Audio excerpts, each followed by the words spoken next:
നമസ്കാരം. മലയാളി വാർത്തയിലേക്ക് സ്വാഗതം. ആശ്വാസം തേടാൻ വേണ്ടി രാഹുലിനെ കാത്തിരുന്ന ആ സ്ത്രീയെയും രാഹുൽ മാങ്കൂട്ടത്തിൽ കടന്നാക്രമിക്കുന്നു. മലയാള വാർത്താ ചാനലുകളുടെ ബിഗ് ബ്രേക്കിംഗ് ആണിത്.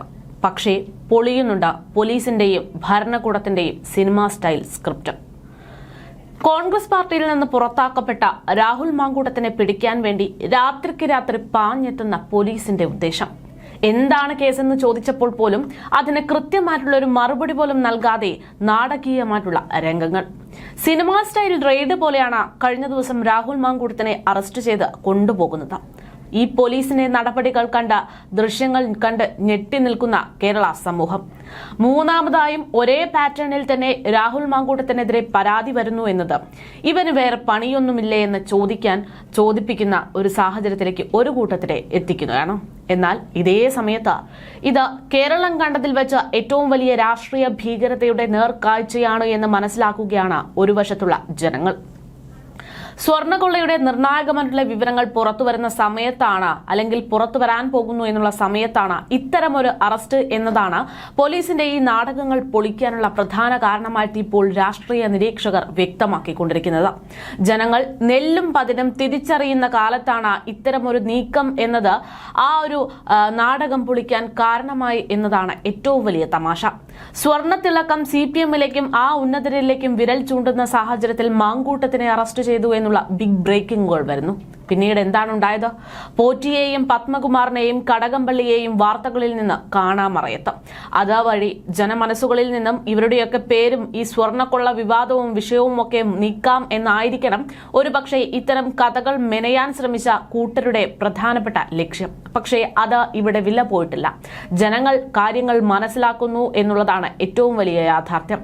പെൺകുട്ടി നൽകിയിട്ടുള്ള പരാതിയുടെ വസ്തുത അതേക്കുറിച്ചൊക്കെ പോലീസ് അന്വേഷിക്കേണ്ടതുണ്ട്, നടപടിയെടുക്കേണ്ടതുണ്ട്. അതിനെ നമുക്ക് അതിൻ്റെതായിട്ടുള്ള രീതിയിൽ തന്നെ വിടാം. പക്ഷേ ഇത്തരത്തിൽ നാടകീയത സൃഷ്ടിച്ചുകൊണ്ട് ഇത്രയും വലിയ ബിഗ് ബ്രേക്കിംഗ് ആക്കിക്കൊണ്ട് രാഹുൽ മാങ്കൂട്ടത്തിനെതിരെ വളഞ്ഞാക്രമിക്കപ്പെടുന്നു എന്ന് പറയുമ്പോഴാണ് ഇവിടുത്തെ ഒരു ലക്ഷ്യം എന്താണ് എന്ന് മനസ്സിലാക്കേണ്ടുന്നത്.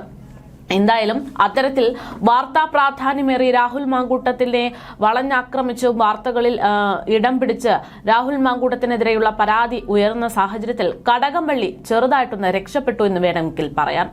കടകംപള്ളിയെ ജയിലിന്റെ പക്കത്ത് നിന്ന് രക്ഷിച്ചതിന്റെ ക്രെഡിറ്റ് ഒരുപക്ഷെ രാഹുലിന് തന്നെ കൊടുക്കേണ്ടി വരും എന്നാണ് ഇപ്പോൾ പൊതുജനങ്ങളും വ്യക്തമാക്കിക്കൊണ്ടിരിക്കുന്നത്, മറുപടി പറയുന്നത്. എന്തായാലും കോടതിയിൽ പോലും നിലനിൽക്കാൻ സാധ്യതയില്ലാത്ത ഒരു കേസായിട്ട് ഇത് മാറുന്നുണ്ട് എന്നുള്ളതാണ് നിലവിലത്തെ രാഷ്ട്രീയ നിരീക്ഷണങ്ങളൊക്കെ പുറത്തു വരുന്നത്.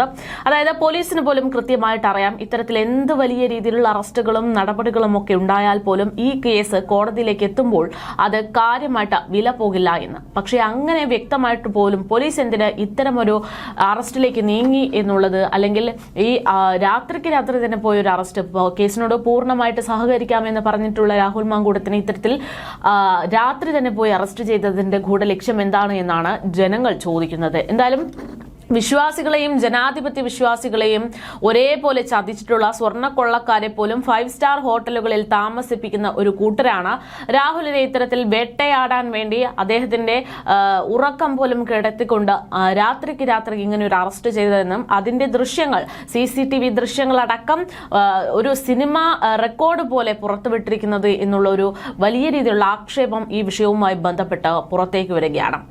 ഈ സമയത്താണ് രാഹുൽ മാങ്കൂട്ടത്തിനെതിരെയുള്ള പിന്തുണ വർദ്ധിക്കുന്നത്. നമുക്കറിയാം, 1ഉം 2ഉം പരാതി പോലെയല്ല. ഇപ്പോൾ നൽകിയിരിക്കുന്ന പരാതി എന്ന് പറയുന്നത് ഒരുപാട് നിർണായകമായിട്ടുള്ള വിവരങ്ങൾ, തെളിവുകളടക്കം കൊണ്ടാണ് വന്നിരിക്കുന്നത് എന്നുള്ളതാണ് രാഹുൽ മാങ്കൂട്ടത്തിൽ കുറ്റക്കാരനാണ് എന്ന് ആരോപിക്കാൻ ജനങ്ങളെ പ്രേരിപ്പിക്കുന്നത്. എന്നാൽ ഇത്തരത്തിൽ ആരോപണം ഉയരുമ്പോഴും നിയമപരമായിട്ട് ഇതിന്റെ ഒരു സാധുത പരിശോധിക്കുമ്പോഴും നമ്മളൊരു യുക്തി ഉപയോഗിച്ച് ചിന്തിക്കുകയാണെങ്കിൽ എന്താണ് യഥാർത്ഥത്തിൽ സംഭവിക്കുന്നത് എന്ന് പറയേണ്ടി വരും, അല്ലെങ്കിൽ ചർച്ച ചെയ്യേണ്ടി വരും. രാഹുൽ മാങ്കൂട്ടത്തിൽ ഈ പറയുന്ന പരാതിയിൽ പറയുന്ന കാര്യങ്ങളൊക്കെ ചെയ്തിട്ടുണ്ടെങ്കിൽ ഒരു രാഷ്ട്രീയ പ്രവർത്തകൻ എന്നുള്ള നിലയിൽ അത് തെറ്റ് തന്നെയാണ്. പക്ഷേ നിയമപരമായി അതിന് ഒരുപാട് പ്രശ്നങ്ങളുണ്ട്. കാരണം ഈ പെൺകുട്ടിയുടെ സമ്മതപ്രകാരം ഈ പെൺകുട്ടി ഒരുപക്ഷെ നേരത്തെ തന്നെ എന്തുകൊണ്ട് പ്രതികരിച്ചില്ല എന്നുള്ളതൊക്കെ തന്നെയാണ് അവിടെ പ്രധാനമായിട്ടും ചർച്ച ചെയ്യപ്പെടുന്നത്. എന്തായാലും ഈ വിഷയത്തിൽ രാഹുൽ മാങ്കൂട്ടത്തിനെ സപ്പോർട്ട് ചെയ്തുകൊണ്ട് കോൺഗ്രസ് പ്രവർത്തകരടക്കം രംഗത്തേക്ക് വരാനുള്ള സാധ്യതകളുണ്ട് എന്നുള്ളതാണ് നിലവിലത്തെ സാഹചര്യത്തിൽ വ്യക്തമാകുന്നത്.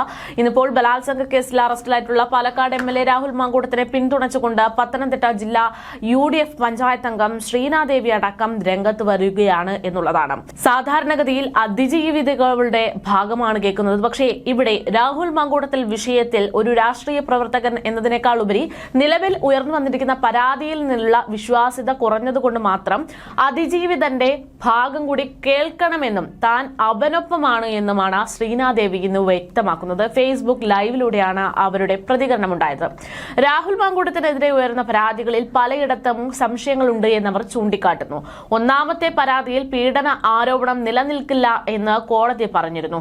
രണ്ടാമത്തെ പരാതിയിലും കോടതി സംശയം പ്രകടിപ്പിക്കുകയാണ്. പുതിയ പരാതിയിൽ പെൺകുട്ടി ഉപദ്രവിക്കപ്പെട്ടു എന്ന് കേൾക്കുമ്പോൾ വേദനയുണ്ട്. പക്ഷേ പീഡനത്തിന് ശേഷം പ്രതി ചെരുപ്പ് വാങ്ങി നൽകി ഫ്ളാറ്റ് വാങ്ങാൻ ശ്രമിച്ചു എന്നൊക്കെയുള്ള മൊഴികൾ കേൾക്കുമ്പോൾ ചില സംശയങ്ങൾ തോന്നുന്നുണ്ട് എന്നാണ് അവർ പറയുന്നത്. സ്ത്രീകൾ കുടുംബ ബന്ധത്തിന് കൂടുതൽ പ്രാധാന്യം നൽകണം. വിവാഹിതരാണെങ്കിൽ ആ ബന്ധത്തിന്റെ വില കൽപ്പിക്കണം. രാഹുൽ കുറ്റക്കാരനാണോ എന്ന് കോടതി തീരുമാനിക്കട്ടെ എന്നും അവർ പറഞ്ഞു. മാധ്യമങ്ങൾ ഇല്ലാത്ത കഥകൾ പടച്ചുവിടുന്നുണ്ടോ എന്ന് പരിശോധിക്കണമെന്നും അവർ ചൂണ്ടിക്കാട്ടി. കുടുംബം ഒരാൾക്ക് മാത്രമല്ല, ഇപ്പുറത്തുമുണ്ട്. എന്നാൽ രണ്ടുപേർക്കും ഒരേ പരിഗണനയല്ല ലഭിക്കുന്നത്. അതിജീവിതമാർക്കൊപ്പം നിലനിൽക്കാനാണ് ഞാൻ ആഗ്രഹിക്കുന്നത്. പ്രഥമ ദൃഷ്ട്യാ തെറ്റ് കണ്ടതുകൊണ്ടാകാം പോലീസ് അറസ്റ്റ് ചെയ്തത്. സത്യം പുറത്തു വരുന്നതുവരെ രാഹുൽ ക്രൂശിക്കപ്പെടരുത് എന്നാണ് ശ്രീനാദേവി കുഞ്ഞമ്മ വ്യക്തമാക്കുന്നത്. അതേസമയം വിവാഹിതയായിട്ടുള്ള കോട്ടയം സ്വദേശി 31കാരി കാനഡയിൽ നിന്നാണ് ഇത്തരത്തിലൊരു പരാതി നൽകുന്നത്. ഇമെയിലിലൂടെ നൽകിയിട്ടുള്ള പരാതിയുടെ അടിസ്ഥാനത്തിൽ രാഹുൽ മാങ്കൂട്ടത്തിൽ കഴിഞ്ഞ ദിവസം അറസ്റ്റിലാകുകയായിരുന്നു. 2024 8-ന് തിരുവല്ലയിലെ ഹോട്ടലിൽ വച്ചാണ് പീഡിപ്പിച്ചതെന്നാണ് റിമാൻഡ് റിപ്പോർട്ട്. 2 പീഡന കേസുകളിൽ പോലീസിന്റെ കസ്റ്റഡിയിലാവാതെ നിയമത്തിന്റെ പഴുതിലൂടെ വഴുതി മാറിയ രാഹുൽ 3-ാം കേസിൽ അകത്താകുകയാണ് എന്ന തരത്തിൽ പിന്നീട് വാർത്തകൾ പുറത്തുവന്നു. പക്ഷേ ഈ പുറത്തുവന്ന പരാതി അതിന്റെ കുറെ വിശ്വാസയോഗ്യമല്ലാത്ത ഒരുപാട് കാര്യങ്ങളുണ്ട് എന്നുള്ളതാണ് യാഥാർത്ഥ്യം. ഒരുപക്ഷെ ഈ പറയുന്ന കാര്യങ്ങളൊക്കെ തന്നെ സംഭവിച്ചിട്ടുണ്ടാകണം. പക്ഷേ അങ്ങനെ സംഭവിച്ചിട്ടുണ്ടെങ്കിൽ പോലും എന്തിന് ഇത്രയും വൈകി ഇത്തരത്തിൽ നാടകീയമായിട്ടുള്ള തരത്തിലൊരു പരാതിയിലേക്ക് പോയി എന്നുള്ളതാണ് ഏറ്റവും വലിയ ചോദ്യം ഉന്നയിക്കുന്ന കാര്യം, സംശയമുണ്ടാക്കുന്ന കാര്യം എന്നുള്ളതാണ്. ഒരു രാഷ്ട്രീയ പ്രവർത്തകൻ എന്നത് മാത്രമാണ് ഇപ്പോൾ രാഹുൽ മാങ്കൂട്ടത്തിന്റെ ലേബൽ. കോൺഗ്രസ് പ്രവർത്തകൻ എന്ന് പറയാൻ പോലും പറ്റാത്ത അവസ്ഥയാണ്. കാരണം കോൺഗ്രസിൽ നിന്ന് രാഹുൽ മാങ്കൂട്ടത്തിനെ പുറത്താക്കിയിരിക്കുകയാണ്. അങ്ങനെ ഇരിക്കുന്ന ഒരു സാഹചര്യത്തിൽ എന്തിന് ഒരു രാഷ്ട്രീയ പോര് എന്നതിന് രാഹുൽ മാങ്കൂട്ടത്തിനെ കരുവാക്കണം എന്നുള്ളതാണ് ചോദ്യം. അവിടെയാണ് ഇവിടെ CPM-ന് അല്ലെങ്കിൽ പിണറായി വിജയന് അല്ലെങ്കിൽ മുഖ്യമന്ത്രിക്ക് രാഹുലുമായിട്ടുള്ള ബന്ധം എന്താണ് എന്ന് ചർച്ച ചെയ്യപ്പെടുന്നത്. നമുക്കറിയാം, കേരളത്തിൽ മുഖ്യമന്ത്രി പിണറായി വിജയനെ പേരെടുത്ത് വിളിക്കുന്ന ധാർഷ്ട്യത്തിന്റെ അങ്ങേയറ്റമാണ് എന്ന് CPM-കാർ ചൂണ്ടിക്കാണിക്കുന്ന ഒരാൾ എന്ന് പറയുന്നത് ഈ പറയുന്ന രാഹുൽ മാങ്കൂട്ടം തന്നെയാണ്. രാഹുൽ മാങ്കൂട്ടം എന്ന് പറയുന്ന യുവ നേതാവ് തന്നെയാണ്. മുഖ്യമന്ത്രി പിണറായി വിജയനെ അദ്ദേഹത്തിന്റെ ഈ മുഖ്യമന്ത്രി പദം അലങ്കരിക്കുന്ന കാലത്തും അതിനു മുൻപുമൊക്കെ പലതവണ അതിരൂക്ഷമായിട്ടുള്ള വിമർശനങ്ങൾ രാഹുൽ മാങ്കൂട്ടത്തിൽ നടത്തിയിട്ടുണ്ട് എന്നുള്ളത് കൊണ്ട് തന്നെ മുഖ്യമന്ത്രിയുടെ പ്രധാനപ്പെട്ട ശത്രുവുടെ ആ ഒരു ലിസ്റ്റിൽ രാഹുൽ മാങ്കൂട്ടത്തിൽ ഉണ്ടാകും എന്നതിൽ യാതൊരു സംശയവുമില്ല. അങ്ങനെയുള്ള ഒരാളെ ഇത്തരത്തിൽ വ്യക്തിഹത്യ ചെയ്തു കഴിഞ്ഞാൽ അല്ലെങ്കിൽ ഇത്തരത്തിൽ രാഷ്ട്രീയ ഭാവി തുലയ്ക്കുന്ന തരത്തിലൊരു ലൈംഗികാരോപണം ഉന്നയിച്ചു കഴിഞ്ഞാൽ അത് യഥാർത്ഥത്തിൽ CPM-ന് തന്നെ ഗുണം ചെയ്യുമെന്നാണ് പ്രതീക്ഷിക്കുന്നത്. പക്ഷേ അത്തരമൊരു പ്രതീക്ഷ CPM-കാർക്ക് മാത്രമേ ഉണ്ടാകൂ എന്നുള്ളതാണ് ആ രാഷ്ട്രീയ നേതൃത്വം അല്ലെങ്കിൽ രാഷ്ട്രീയ വിലയിരുത്തുന്ന ആളുകളൊക്കെ ഇപ്പോൾ പ്രതികരിക്കുന്നത്. കാരണം നിലവിൽ രാഹുൽ മാങ്കൂട്ടത്തിൽ ഒരു വാക്ക് പറഞ്ഞിട്ടുണ്ട്. ഈ പെൺകുട്ടിയോടാണെങ്കിലും പൊതുസമൂഹത്തോടാണെങ്കിലും പരാതി നൽകിയിട്ടുള്ള പെൺകുട്ടിയുടെ ചാറ്റ് പുറത്തു വന്നു കഴിഞ്ഞു. ആ ചാറ്റിൽ രാഹുൽ മാങ്കൂട്ടത്തിൽ പറയുന്ന ഒരു കാര്യമുണ്ട്. ഇവിടെ ഞാൻ ഇത്തരത്തിൽ ഒരു പ്രശ്നത്തിൽ കരുവായി എന്ന് നീ പറയുന്നുണ്ടെങ്കിൽ അവിടെ ഞാൻ മാത്രമല്ല കുറ്റക്കാരൻ, നീയും അവിടെ ക്രൂശിക്കപ്പെടും എന്നുള്ളത്. അതായത് ഒരിക്കലും രാഹുൽ മാങ്കൂട്ടത്തിൽ ഒരു പെൺകുട്ടിയെ നിർബന്ധിച്ച് അല്ലെങ്കിൽ ഭീഷണിപ്പെടുത്തി അവിടെ ആ ഒരു റൂമിലേക്ക് എത്തിക്കുകയായിരുന്നില്ല. പൂർണ്ണമായിട്ട് കൃത്യമായിട്ട് ഭർത്താവ് അടക്കം ഉണ്ടായിരുന്നു. ഒരു പക്ഷേ ഭർത്താവുമായിട്ട് അവർക്ക് ഇഷ്ടമുണ്ടാകില്ല അല്ലെങ്കിൽ ഭർത്താവിനോട് ജീവിക്കാനുള്ള താല്പര്യമുണ്ടാകില്ല. അതൊക്കെ അവരുടെ വ്യക്തിപരമായ കാര്യം. എങ്കിൽ പോലും അതങ്ങോട്ട് മാറ്റിവെച്ചു കഴിഞ്ഞാൽ രാഹുൽ മാങ്കൂട്ടത്തിനെ കാണണം എന്നുള്ള തീരുമാനം ആ പെൺകുട്ടിയുടേതായിരുന്നു. അങ്ങനെ അവിടെ ചെന്ന് റൂം എടുക്കുന്നു, രാഹുൽ മാങ്കൂട്ടത്തിൽ അങ്ങോട്ട് വരുന്നു. അവിടെ നിന്ന് ആക്രമിക്കപ്പെട്ടിട്ടുണ്ട് എങ്കിൽ ഒരു പക്ഷേ ഇത്തരത്തിൽ പരാതി നൽകാൻ പറ്റുന്ന ഒരാളായിരുന്നെങ്കിൽ അപ്പോൾ തന്നെ ശക്തമായിട്ട് പ്രതികരിക്കാമായിരുന്നു. പക്ഷെ അവർ ഭയന്നുകൊണ്ടോ എന്തോ കാരണം കൊണ്ട് പ്രതികരിച്ചില്ല എന്ന് പറയുന്നു. അങ്ങനെ നിൽക്കുന്ന ഒരു സാഹചര്യത്തിൽ പോലും രാഹുൽ മാങ്കൂട്ടത്തിൽ പറയുന്നത്, നീ ഇത്തരത്തിൽ തന്നെ ആക്രമിക്കാൻ, എല്ലാം നഷ്ടപ്പെട്ടു കിടക്കുന്ന തന്നെ ക്രൂശിക്കാൻ വേണ്ടിയാണ് ഉദ്ദേശിക്കുന്നതെങ്കിൽ അതേ നാണയത്തിൽ തിരികെ ഞാൻ നിനക്ക് പണി തരും എന്ന് രാഹുൽ മാങ്കൂട്ടത്തിൽ പറയുന്നു. ഇത് ഭീഷണിയായിട്ടാണ് പൊതുവെ വാർത്തകൾ പുറത്തു വരുന്നത്. പക്ഷേ നമ്മൾ അത് ഇടകേറി പരിശോധിക്കുമ്പോൾ ഇരു കൂട്ടരുടെ ഭാഗത്തു നിന്നും വലിയ തെറ്റുകൾ ഉണ്ടായിട്ടുണ്ട് എന്നതിന്റെ ഒരു ആത്മവിശ്വാസമാണ് രാഹുൽ മാങ്കൂട്ടത്തിന്റെ ആ ഒരു വാക്കിലൂടെ വ്യക്തമാകുന്നത്. കൃത്യമായിട്ടുള്ള തെളിവുകൾ കൈവശപ്പെടുത്തിക്കൊണ്ട്, അതായത് ഭ്രൂണം കൃത്യമായിട്ട് സൂക്ഷിച്ചിട്ടുണ്ട്, DNA ടെസ്റ്റ് നടത്താൻ തെളിവ് കൊണ്ടുവരാനുള്ള കാര്യങ്ങൾ താൻ ചെയ്തിട്ടുണ്ട് എന്ന് ആ പെൺകുട്ടി പരാതിയിലൂടെയും മറ്റുമായിട്ട് പറയുമ്പോൾ, അതേപോലെ തന്നെ ഈ പെൺകുട്ടി പറയുന്നതിന്റെ കൃത്യമായിട്ടുള്ള ന്യായീകരണങ്ങൾ നൽകാൻ തനിക്കും കഴിയുമെന്നുള്ള ഒരു കോൺഫിഡൻസ് രാഹുൽ മാങ്കൂട്ടത്തിനുണ്ട് എന്നുള്ളതാണ് ഇവിടെ പ്രധാനപ്പെട്ട കാര്യം. ഇനി മറ്റൊരു കാര്യം എന്ന് പറയുന്നത്, രാഹുൽ മാങ്കൂട്ടത്തിൽ പറയുകയാണ്, രാഷ്ട്രീയ ഭാവി തുലച്ചു എന്ന് നിങ്ങൾ പറയുമ്പോൾ ഇതേ നാട്ടിൽ ഇതേ പാലക്കാട് തന്നെ സ്വതന്ത്രനായി മത്സരിക്കാൻ പോലും താൻ തയ്യാറാണ്, തനിക്ക് അതിനുള്ള ധൈര്യമുണ്ട് എന്ന് രാഹുൽ മാങ്കൂട്ടത്തിൽ പറയുകയാണ്. അങ്ങനെ ഒരു വാക്ക് പറയണമെങ്കിൽ ആ ഒരു മനുഷ്യന് കിട്ടുന്ന ജനപിന്തുണ എന്താണ് എന്ന് നോക്കണം. നമുക്കറിയാം, കേരളത്തിൽ ഇത്രയും ശക്തമായിട്ടുള്ള 3 മുന്നണികൾ നിൽക്കുന്ന ഒരു സാഹചര്യത്തിൽ ഒരു പാർട്ടിയിൽ നിന്ന് ലൈംഗികാരോപണം അതുമായി ബന്ധപ്പെട്ട് പുറത്താക്കപ്പെട്ട ഒരു വ്യക്തി ഇത്രയും കോൺഫിഡൻസോടെ പറയുന്നുണ്ടെങ്കിൽ അയാൾക്ക് ഈ ജനങ്ങളുടെ പിന്തുണ വർദ്ധിച്ചിട്ടുണ്ട് എന്നത് തന്നെയാണ് വ്യക്തമാക്കുന്നത്. ആ അഭിമാനം അല്ലെങ്കിൽ ആ ഒരു കോൺഫിഡൻസ് ആണ് രാഹുൽ മാങ്കൂട്ടത്തിനെ കൊണ്ട് സ്വതന്ത്രനായി മത്സരിക്കാനുള്ള തയ്യാറെടുപ്പിൽ തനിക്കുണ്ട് എന്നുള്ള തരത്തിലുള്ള പ്രതികരണം നടത്താനുള്ള കാരണവും. എന്തായാലും രാഹുൽ മാങ്കൂട്ടത്തിനെതിരെ ഇത്തരത്തിലൊരു പരാതി ഉയരുമ്പോൾ ആ ഒരു പരാതിയുടെ വസ്തുതകൾ എന്താണ് എന്ന് ചികയുകയാണ് രാഷ്ട്രീയ കേരളത്തിലെ പ്രധാനപ്പെട്ട മാധ്യമങ്ങൾ എല്ലാം തന്നെ. പക്ഷേ അവിടെ ഏറ്റവും വലിയ പ്രശ്നം എന്ന് പറയുന്നത്, രാഹുൽ മാങ്കൂട്ടത്തിന്റെ വിഷയം ഗുരുതരം തന്നെയാണ്, തെറ്റ് ചെയ്തിട്ടുണ്ടെങ്കിൽ ശിക്ഷിക്കപ്പെടണം, പെൺകുട്ടിക്ക് നീതി ലഭിക്കണമെങ്കിൽ നീതി നിയമപരമായിട്ട് നൽകണം എന്നുള്ളതൊക്കെ തന്നെയാണ്. എങ്കിൽ പോലും ഇവിടെ മറഞ്ഞു പോകുന്ന അല്ലെങ്കിൽ ശ്രദ്ധിക്കപ്പെടാതെ പോകുന്ന ഒരു പ്രധാനപ്പെട്ട വിഷയമുണ്ട്, സ്വർണ്ണക്കൊള്ള കേസ്. ആ സ്വർണ്ണക്കൊള്ള കേസ് പത്മകുമാറിലേക്കും കടകംപള്ളിയിലേക്കും ഒക്കെ വിരൽ ചൂണ്ടുമ്പോൾ, ഒരുപക്ഷെ അവരിലേക്ക് വിരൽ ചൂണ്ടി അന്വേഷണം മുന്നോട്ട് പോവുകയാണെങ്കിൽ ആ സ്വർണ്ണക്കൊള്ളയുടെ പ്രധാനിയുടെ മുഖം തന്നെ വൈകാതെ പുറത്തു വരുന്ന ഒരു സമയമായിരുന്നു. ആ ഒരു സമയമാണ് ഇത്രയും നീട്ടിക്കൊണ്ടു പോകുന്നത് എന്നുള്ളതാണ്.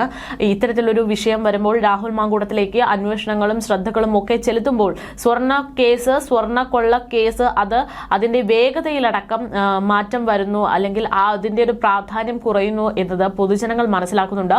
ഇപ്പോൾ സമൂഹ മാധ്യമങ്ങളിലൊന്നടങ്കം രാഹുൽ മാങ്കൂട്ടത്തിന് വേണ്ടി സംസാരിക്കുകയും രാഹുൽ മാങ്കൂട്ടത്തിനെ വിമർശിക്കുന്നതും ഒക്കെ ആയിട്ടുള്ള പലതരത്തിലുള്ള കമന്റുകളും പ്രതികരണങ്ങളും ഒക്കെ കാണാനിടയാകുന്നുണ്ട്. അത്തരത്തിലുള്ള പ്രതികരണങ്ങളിൽ പ്രധാനം എന്ന് പറയുന്നത്, ആ ഒരു പയ്യനെ ഇങ്ങനെ വളഞ്ഞിട്ട് ആക്രമിക്കുന്നതിന്റെ ലക്ഷ്യം എന്ന് പറയുന്നത് യഥാർത്ഥത്തിൽ സ്വർണ്ണക്കൊള്ള മറയ്ക്കാൻ വേണ്ടിയുള്ള ഒരു വിഷയമായിട്ട് മാത്രമാണ് എന്നാണ് പൊതുജനങ്ങളിൽ പകുതി പേരും പറയുന്നത്. എന്തായാലും ഇതിന്റെ വസ്തുതകൾ പുറത്തു വരേണ്ടതുണ്ട്. ഇനി ഈ പറയുന്നത് പോലെ രാഹുൽ മാങ്കൂട്ടത്തിൽ DNA ടെസ്റ്റ് അടക്കം പരിശോധിക്കുമ്പോൾ അത് പോസിറ്റീവായി മാറുകയാണെങ്കിൽ രാഹുൽ മാങ്കൂട്ടത്തിൽ ചെയ്തത് തെറ്റ് തന്നെയാണ് എന്ന് കോടതി വിധി വരും. അതല്ല എന്നുണ്ടെങ്കിൽ ഈ പറയുന്ന നാടകം ക്രിയേറ്റ് ചെയ്ത ആളുകൾ, അവരുടെ മുഖങ്ങൾ ഈ പോലീസ് കൂട്ടുനിന്നു എന്നതടക്കമുള്ള കാര്യങ്ങളാണ് പുറത്തു വരിക. അത് പുറത്തു വന്നു കഴിഞ്ഞാൽ ഇപ്പോൾ ഉണ്ടായിട്ടുള്ള അഭിമാനക്ഷതം അതിന്റെ ഇരട്ടിയാകാനുള്ള സാധ്യതകളുണ്ട്. എന്തായാലും CPM-ന്റെ ഒരു നാടകീയ നീക്കമാണ് ഇതിന് പിറകിലെന്നാണ് നിലവിലത്തെ സാഹചര്യത്തിൽ ജനങ്ങൾ പ്രതികരിച്ചുകൊണ്ടിരിക്കുന്നത്. ഇതിന്റെ ഒരു വസ്തുതയിലേക്ക് പോലീസ് എത്തേണ്ടിയിരിക്കുന്നു. കാരണം ഇപ്പോൾ സംശയ നിലയിൽ പോലീസ് കൂടെ ഉണ്ടാകുന്ന ഒരു സാഹചര്യമാണ്.